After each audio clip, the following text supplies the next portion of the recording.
नमस्कार दोस्तों, आप सभी का स्वागत है अपने YouTube चैनल रमन इंडियन पे। दोस्तों, कल से जो जो अपडेट दिल्ली का आया है उसके बाद सारे ग्रुप में एक बहस छिड़ गई है। मैं उन सभी साथियों का कुछ जो प्रॉब्लम है उनको कोशिश करूंगा कि उनके मैं सवालों का जवाब दे सकूं। जैसा कि आप देख रहे हैं, मैंने क्वेश्चन तैयार करके ये रखा है। ये सारे क्वेश्चन हैं जिसे मैं आप लोगों पे चर्चा आज करूंगा। ये आप देख सकते हैं, ये सारे क्वेश्चन हमने लिख के रखा है। दोस्तों, सबसे पहले मैं कल शाम की बात करता हूं, जब एक वीडियो वायरल होता है गांधी टीवी के द्वारा। उसमें ये कहा गया कि अधिकारियों ने हमें बताया है, गांधी टीवी के अनुसार, कि कुछ बच्चे रह जाएंगे, कुछ बच्चों का ही वेटिंग क्लियर हो पाएगा, 100% क्लियर नहीं हो पाएगा। तो दोस्तों, आप बिल्कुल समझ सकते हैं ये बात को कि ठीक है, वो अंदर जाके रेल भवन में अंदर जाके वो अधिकारी से मिले होंगे और उनके द्वारा, अधिकारियों द्वारा अपडेट दी गई होगी, कुछ बातों को उन्हें बताया गया होगा। कुछ भी हो, वो आखिर है तो एक पत्रकार। तो पत्रकार से तो वैसे भी अधिकारी लोग बचना चाहते हैं कि कुछ जो गुप्त बातें हैं, कुछ जो ऑफिशियल बातें हैं, वो लागू होने से पहले किसी को जल्दी पता न चल जाए। तो इसलिए उन्हें उतना ही बताया गया जितना बताने का ज़रूरत था। इसलिए गांधी टीवी के द्वारा ये बातें बताई गई कि कुछ बच्चों का क्लियर नहीं हो पाएगा और कुछ बच्चे का क्लियर होगा, कुछ रह जाएंगे वेटिंग में। ऐसा मैं भी मानता हूं कि वो गलत बिल्कुल नहीं बोले। उनको जैसा बताया गया होगा वो उस तरह का बात बोले हैं, ठीक है। लेकिन आप इतना समझ लीजिए कि जब हमने CBT 1 CBT 2 क्लियर किया, मेडिकल पास किए, डॉक्यूमेंट वेरिफिकेशन हुआ, तो मेडिकल में हम और आप मेडिकल देने के लिए गए। हमारा और आपका मेडिकल चेकअप हुआ, एग्ज़ाम हमने दिया, CBT 1 CBT 2 डॉक्यूमेंट वेरिफिकेशन हमने करवाया। तो सारे रूल रेगुलेशन को तो हम समझ रहे हैं। तो जितनी बातें हमारे द्वारा होगी, आपके द्वारा होगी, वो दूसरे हमारी बातों को वो नहीं समझ पाएंगे।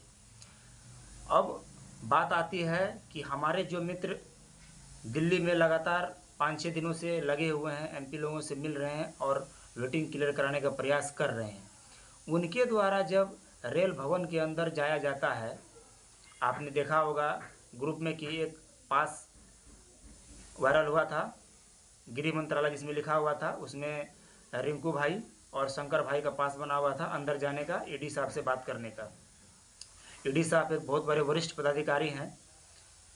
तो उनके द्वारा जब उन लोगों से मुलाकात होती है तो उन लोगों को जो बातें बताई गई, मैं लगातार रिंकू भाई और शंकर भाई के संपर्क में रहता हूं। उन दोनों से हमारा बहुत अच्छा रिश्ता है। मैं लगातार उनसे बातें करता रहता हूं, सारे अपडेट मुझे पता चलते रहते हैं। तो उनके द्वारा जब अधिकारी से बात किया जाता है तो उनको एक अलग मैटर समझाया जाता है, बहुत अच्छे तरीके से समझाया जाता है। क्योंकि हम का मतलब ये हुआ कि जब हमारे एक्टिव मेंबर अंदर गए तो उनके द्वारा जो भी प्रमाण पत्रों को साथ में ले जाया गया, जो भी सबूतों को ले जाया गया, तो ऐसा सबूत तो गांधी टीवी को अंदर ले जाके नहीं गया होगा। जो भी मेमोरेंडम हमारे साथी अंदर लेके गए, वो मेमोरेंडम तो हमारे साथी के पास है। मेरी बातों को समझिएगा। वीडियो हो सकता है कि 5-10 मिनट लंबा हो जाए, लेकिन हमारी बातों को समझिएगा। इसमें बहुत सारे दोस्तों का डाउट क्लियर हो जाएगा। तो जो भी मेमोरेंडम, जो भी प्रार्थना पत्र, जो भी रूल रेगुलेशन हमारे मित्र तैयार करके अंदर लेकर गए थे और उनके द्वारा जो अधिकारी द्वारा जो बात बोली गई, तो उनको एक प्रमाणिक तौर पर बात बोला गया। तो उनसे ये बातें हुई कि हम सभी प्रयास कर रहे हैं कि सबका वेटिंग क्लियर हो। ऐसा इसलिए कहा जा रहा है, मैं आगे बात करूंगा आपसे, ऐसा इसलिए कहा जा रहा है क्योंकि आप सबके मन में ये प्रश्न होगा। मैं एक प्रश्न का यहाँ पर जिक्र करना चाहूँगा। एक प्रश्न है कि सबका वेटिंग क्लियर होगा या नहीं। किसी का होगा, किसी का नहीं होगा, ऐसा तो नहीं है। लेकिन मैं दोस्तों बता दूं कि वेटिंग सबका क्लियर होगा। ऐसा इसलिए मैं कह रहा हूं क्योंकि दिल्ली से जो अपडेट निकल कर आई है, जैसा हमारा रिंकू भाई और शंकर भाई से बात हुआ है, तो उनका कहना यह है कि अधिकारी ने ये बोला है कि हम डिमांड का वैलिडिटी बढ़ा रहे हैं। डिमांड का वैलिडिटी बढ़ाने का मतलब ये है कि इस वैलिडिटी को हम मार्च 2023 तक कर दें या जून 2023 तक कर दें। अगर मार्च 2023 तक करते हैं तो कुछ बच्चे का होगा, फिर कुछ बच्चे छूट जाएंगे, और जो बच्चे छूट जाएंगे वो फिर से आगे प्रोटेस्ट करेंगे, फिर से हमारे ऑफिशियल वर्कों में बाधाएं आएंगी। तो इस चीज़ से बचने के लिए अभी हम लोगों में बहस चल रही है, मीटिंग चल रही है, मीटिंग पे मीटिंग चल रही है कि किस नियम के द्वारा किसी भी तरह इन सारे बच्चों को ले लिया जाए। ये बातें उन अधिकारियों के द्वारा बोला गया। अब आप कहेंगे कि मुझे विश्वास नहीं, तो भाई विश्वास कैसे होगा आपको? कोई आपको रिकॉर्डिंग या कि अधिकारी का वीडियो शेयर तो नहीं कर पाएगा कि हाँ अधिकारी ये बोल रहा है। हम और आप घर बैठे इतना तो मतलब दिमाग नहीं लगा सकते हैं। जो वहाँ पे काम कर रहे हैं उनके द्वारा सारे अपडेट दी गई है। अब हम अगले प्रश्न में आते हैं कि दिल्ली में सभी अपने अपने बोर्ड की बात क्यों कर रहे हैं। तो दोस्तों ऐसा बिल्कुल भी नहीं है, क्योंकि जब वहाँ पर अधिकारी के आगे जब कुछ उदाहरण पेश करना होता है, कुछ बातें बोलनी होती है, तो वहाँ पे बोर्ड का नाम लेना आवश्यक हो जाता है कि इस बोर्ड में सर ये प्रॉब्लम है। तो वहाँ पर पूछा जाता है कि आप किस बोर्ड से हैं, तो सर हम फलाना बोर्ड से हैं, इलाहाबाद बोर्ड से, NWR बोर्ड से, मालदा बोर्ड से हैं। ये बातें बोलनी पड़ती है। लेकिन इसका मतलब ये नहीं कि वहाँ से कोई भी रूल रेगुलेशन निकलेगा, कोई भी नियम वहाँ से लागू होगा तो किसी पार्टिकुलर बोर्ड के लिए नहीं होगा, वो प्रत्येक बोर्डों पर लागू होगा। 21 RRBO में लागू होगा, वो 17 जोन में लागू होगा, और इस तरह करके सारा वेटिंग क्लियर होने का चांस बनता है। और फिर हम अगले प्रश्न पे आते हैं कि वैलिडिटी जून तक का अप्रूवल मांगा जाएगा कि मार्च 2023 तक का। तो दोस्तों ऐसा है कि अगर मार्च 2023 तक का लिया जाएगा तो फिर कुछ बच्चे छूटेंगे, और रेलवे ये नहीं चाहेगी कि फिर बच्चे रोड पर आए, फिर प्रोटेस्ट करें। इसलिए उनके द्वारा ये बहस चल रही है, मीटिंग चल रही है कि किसी तरह जून तक का किया जाए, और सभी बोर्डों से अप्रूवल मांगा गया है कि आपके बोर्ड में कितनी डिमांड है, किस कैटेगरी में कितनी डिमांड है, आप अपने डिमांड को फिर से भेजें। तो अब मैं यहाँ पर एक बात कहना चाहता हूँ कि जब ये बातें बोला गया है कि प्रत्येक बोर्ड से उस बोर्ड का डिमांड मांगा गया है कि आपके बोर्ड में किस कैटेगरी में कितनी सीटें खाली है, तो अब यहाँ पर बात आती है कि अपने अपने बोर्ड के CPO, GM इन सभी पे थोड़ा प्रेशर बनाया जाए। प्रेशर इस बात से बनाया जाए कि प्रोटेस्ट वहाँ पर जाके अगर करते हैं, या कुछ साथी मिलकर जाते हैं, अपना प्रार्थना पत्र देते हैं, उनसे रिक्वेस्ट करते हैं कि सर आप ज़्यादा से ज़्यादा डिमांड अपने बोर्ड से भेजें ताकि वहाँ से अप्रूवल ज़्यादा से ज़्यादा मिल सके। जो अधिकारी कल तक ये बोलते थे कि आप वेटिंग वाले बच्चों का कुछ नहीं हो सकता है, वो अधिकारी आज पॉजिटिव रिस्पांस दे रहे हैं। दोस्तों ये बहुत बड़ी बात है हमारे और आपके लिए। हम घर बैठे, आप घर बैठे किसी भी तरह के बातों को अगर आप बोलते हैं तो हमारे जो एक्टिव मेंबर दिल्ली में काम कर रहे हैं उन पर मनोबल घटता है। ऐसा नहीं है कि अभी जितने भी बोर्ड में प्रोटेस्ट चल रहे हैं उनका फ़ायदा जो दिल्ली में है उनको होगा, बिल्कुल नहीं। जितने भी भाई प्रोटेस्ट अभी कर रहे हैं, जो आज पटना में महा प्रोटेस्ट होने जा रहा है, उन सभी का रूप, उन सभी का असर हम सभी को देखने के लिए मिलेगा, और उसका असर प्रत्येक बोर्ड पर होगा, किसी एक पार्टिकुलर बोर्ड पे नहीं होगा। ऐसा खुद अधिकारी ने बोला है कि यहाँ से अगर कोई भी रूल लागू होता है तो वो प्रत्येक बोर्ड के लिए लागू होगा, खासकर NWR के लिए, इलाहाबाद बोर्ड के लिए, मालदा बोर्ड के लिए नहीं होगा। तो आप ये भ्रम मन में बिल्कुल भी न पालें कि जो दिल्ली में काम कर रहे हैं वो केवल अपने लिए काम कर रहे हैं, ऐसा बिल्कुल भी नहीं है।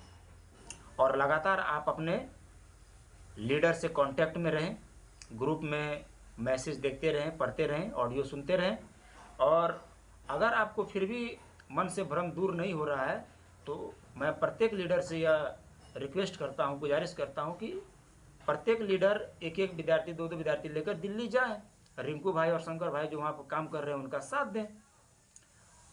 उन लोगों ने आप लोगों को आने से तो रोका नहीं है, तो कुछ बच्चे तो वहाँ पर जा ही सकते हैं। दोस्तों, मन में कोई किसी भी तरह का भ्रम मत रखिए, जो भी होगा वो सबके लिए होगा। ऐसा नहीं है कि खाना बनाएगा कोई और खाएगा कोई, ऐसा बिल्कुल भी नहीं है। मैं अगले प्रश्न पर चलता हूँ। अब बहुत ही जल्द हमारे जो एक्टिव मेंबर जो हैं दिल्ली में, वो बहुत ही जल्द माननीय रेल मंत्री जी से भी मिलने वाले हैं। उनके द्वारा भी अच्छा रिस्पॉन्स मिलेगा, मेरी यही शुभकामनाएं हैं।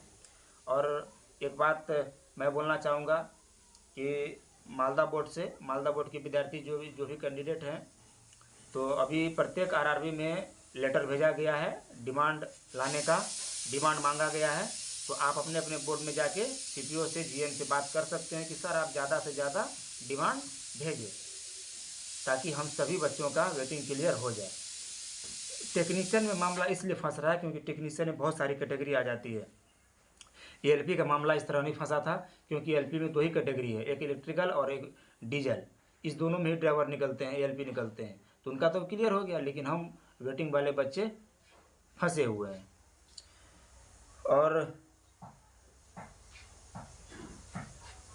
और मैं एक बात कहना चाहता हूं कि जो भी बच्चे जिनका किसी अदर जॉब लग चुका है, जो अच्छे जॉब में पहुंच गए हैं, वो रेलवे के जॉब नहीं करना चाहते हैं, तो प्लीज़ अपना एक इस्तीफ़ा लेटर पहले से तैयार करके रखें। जैसे ही अप्रूवल का नोटिस जारी होगा, आप अपने अपने बोर्ड में ये बात सबमिट कर देंगे, मेल कर देंगे कि सर मुझे ये नौकरी की आवश्यकता नहीं है, तो वो सीट आपके किसी भाई को मिल जाएगी, जो आपको बहुत सारी दुआएं देंगे। अगर आप ऐसा करके रखते हैं, जिन भाइयों को जॉब नहीं चाहिए, जो किसी अच्छे जॉब में चले गए हैं, किसी दूसरे जॉब में चले गए हैं, तो वो प्लीज़ आप एक इस्तीफ़ा लेटर बना के रखें, ताकि रेलवे का समय की बचत हो और हम सभी को उसका फ़ायदा मिले। तो और चलते चलते फिर मैं एक बात बताता हूँ, सही बोर्ड से तो डेटा मांगा ही गया है कि किस कैटेगरी में कितनी सीटें हैं। और एक बात पैनल को लेकर एक बात मैं करना चाहता हूँ कि पैनल पे आप बहुत सारे बच्चे ये कहते हैं कि 31/12/2022 तक का ही पैनल का मतलब वैलिडिटी है। बिल्कुल नहीं दोस्तों, वैलिडिटी तो जुलाई 2024 तक की है। ऐसा रेल भवन के एक सेक्रेटरी साहब हैं, मैं किसी का नाम नहीं लेना चाहता हूँ, बस अधिकारी मैं बोलूँगा, आप समझ जाएंगे। उन अधिकारियों द्वारा बोला गया है कि आपको कौन बोला कि आपकी वैलिडिटी 2022 तक की है? आपकी वैलिडिटी 2024 तक की है। हाँ, डिमांड मांगा गया था 31/12/2022 तक की, डिमांड की बात 31/12/2022 तक की है, लेकिन पैनल की वैलिडिटी की बात 2024 जुलाई तक की है। तो आप ये बिल्कुल भ्रम में ना रहें। और आप वो मेमोरेंडम देख सकते हैं जो नोटिस 14/7/2022 को लागू हुआ था, उसमें ये बात लिखी गई है। और उस अधिकारी ने यह भी बताया कि आप लोगों के द्वारा जो ये काम किया जा रहा है, जो ये प्रोटेस्ट किया जा रहा है, आप जो इतने एमपी से मिल रहे हैं, इतने एमएलए से मिल रहे हैं, उन सभी के द्वारा एक इतना बड़ा प्रेशर बन गया है रेल भवन पे, पूरा दिल्ली हिल गया है आप लोगों के कर्मों से। तो आप लोग ऐसे ही अपने काम बनाए रखें और बहुत ही जल्द आप लोगों को पॉजिटिव रिस्पांस मिलेगी और आपका 100% वेटिंग क्लियर होगा, ऐसा उन अधिकारियों ने कहा। तो मैं फिर ये कहना चाहता हूँ कि गांधी टीवी ने जो भी कहा वो अपने हिसाब से सही कहा, लेकिन जो बातें हमारे मेंबर के द्वारा हुई, जो हमारे रिंकू भाई और शंकर भाई, श्रीराम भाई के द्वारा हुई, वो बातें कुछ अलग थी। क्योंकि ये सभी एक प्रमाणिक एक सबूत लेकर अंदर गए थे कि सर इस मेमोरेंडम में ये बात कही गई है, सर इस लेटर में ये जवाब आया था, सर इस लेटर में ये जवाब था, ये बातें। लेकिन गांधी टीवी ने क्या किया, वो जाके सीधे पूछे होंगे कि सर वैलिडिटी बढ़ेगा कि नहीं बढ़ेगा, वेटिंग क्लियर होगा नहीं होगा, तो अधिकारी ने उनको सीधा सीधी जवाब दे दिया होगा। लेकिन एक प्रमाणिक तौर पर, एक थियोरेटिकल तौर पर, प्रैक्टिकल तौर पर अगर बात किया जाए, तो हमारे दिल्ली में जो अभी दोस्त काम कर रहे हैं, उनके द्वारा ये बातें अपडेट दी गई, जो कि सही है। तो बाकी बात तो आप लोग सभी समझदार ही हैं, जो सारी बातें समझ ही गएंगे। किसी भी तरह के भ्रम में ना रहें। कोई अगर आपको किसी बात के लिए उकसाता है तो बिल्कुल उस बात पर ना उकसें, किसी को गाली गलौज ना करें। काम जो दिल्ली से हो रही है तो वो सभी के लिए हो रही है, इसका जो फल मिलेगा वो सभी में बटेगा। दोस्तों, इतना ही कहकर मैं अपनी वाणी को विराम देता हूँ। अगर फिर कोई अपडेट होगी तो मैं फिर आपसे रूबरू होऊंगा। तब तक के लिए जय हिंद, जय भारत, हर हर महादेव। सबकी वेटिंग क्लियर जल्दी हो। जय हिंद।